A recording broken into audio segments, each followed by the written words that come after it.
This is the CBS Evening News with Norah O'Donnell, reporting from the nation's capital. Good evening and thank you for joining us. We begin with breaking news on two fronts in the fight against coronavirus, ways to slow the spread and the economic fallout.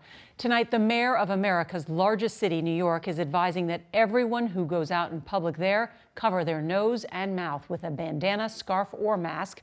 LA's mayor made a similar announcement overnight. And the White House is considering making that recommendation in hotspots across the country. It is a dramatic shift in guidance designed to stop the spread of the virus. And it comes as confirmed cases now top 1 million worldwide. Nearly a quarter of all of those infections are right here in the U.S. More than 5,000 have died across the country. And there's another stunning number tonight. More than 6.6 million Americans filed for unemployment benefits last week.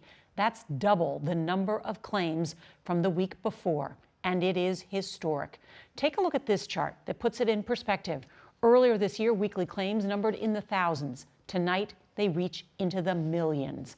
In the outbreak's epicenter, New York and New Jersey, some hospitals are now diverting patients as those ICUs fill up.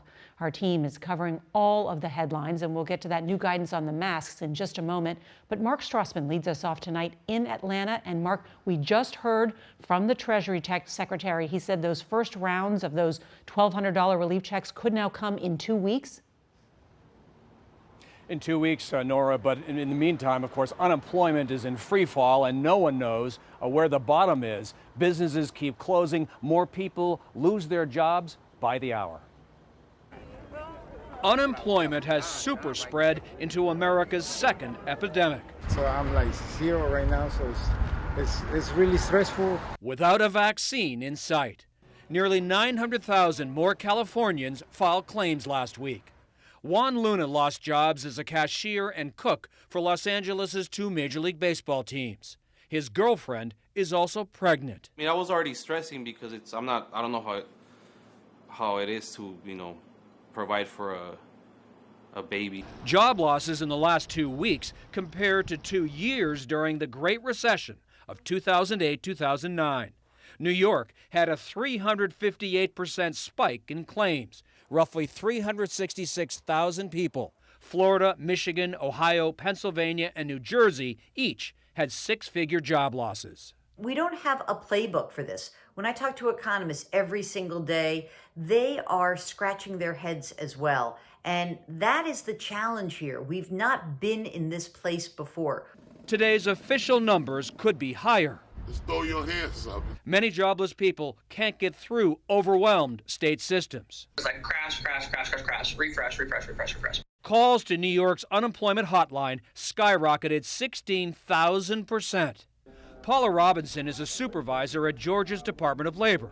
It retrained dozens of employees to help process the state's record claims, up 1,100% over last week. People have lost their jobs, and it's very disheartening. Tell that to lines at food banks in Mesa, Arizona, and St. Louis. People hungry for hope. Pretty sad, lonely, and really scared. Scary for state unemployment workers, too. Next week's numbers could be worse. We're expecting it to be worse next week. Mm-hmm. And Mark Strassmann joins us again. Mark, I have to ask you, does that jobless number include gig workers, and people who are self-employed? Does not, Nora, and most of those people, of course, have a need for speed. They need money today. Problem is, most states are not processing their applications for unemployment until they get more guidance from Washington. So if there is any good news in all that, it's what you mentioned at the beginning, that those direct deposit, direct payments from Washington